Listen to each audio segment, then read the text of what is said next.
Hello, so today I'm going to be talking about If I Stay by Gail Foreman, and this was published in 2009.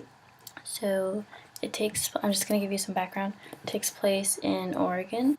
Mia is a 17-year-old girl who has just applied to Juilliard. She's played the cello since she was like 3, I think. She loves classical music. She has a little brother named Teddy, who's 4, and he likes to play the drums.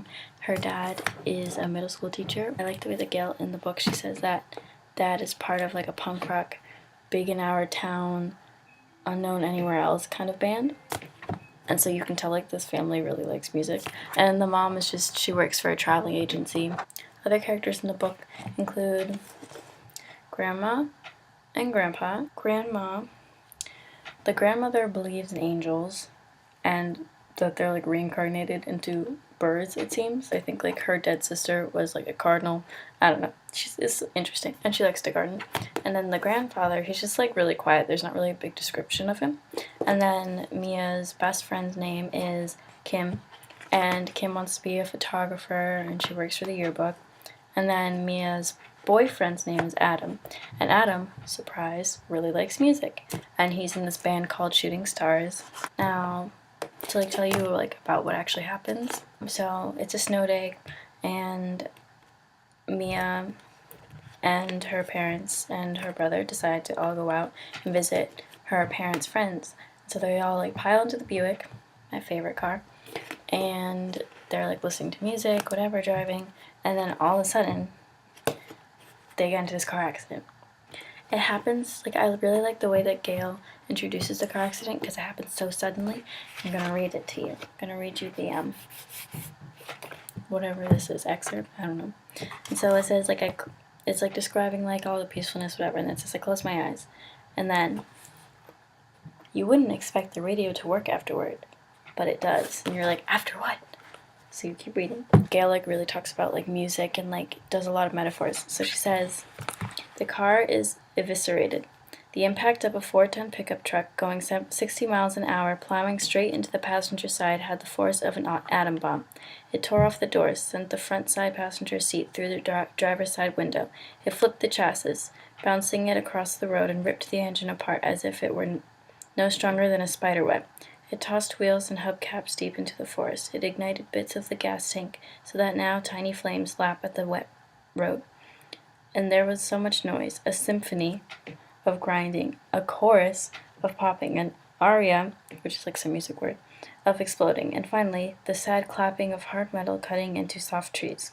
Then it went quiet, except for this, and this is creepy, Beethoven's Cello Sonata No. 3, still playing. The car radio somehow still is attached to a battery, and so Beethoven is broadcasting into the once again tranquil February morning.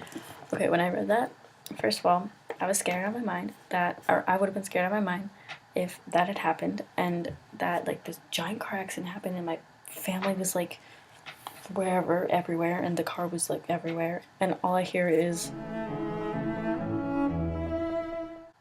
that would be creepy. So, and then after that's described, Mia is like wakes up or whatever.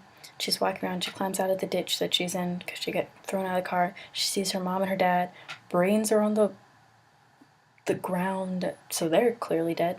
She doesn't really see Teddy, and then she sees this other person in the ditch. She's like, oh my god, someone else. And she goes down the ditch, and it's her. And she's like, wait a second, that's not me because I'm me and I'm here. So what's going on?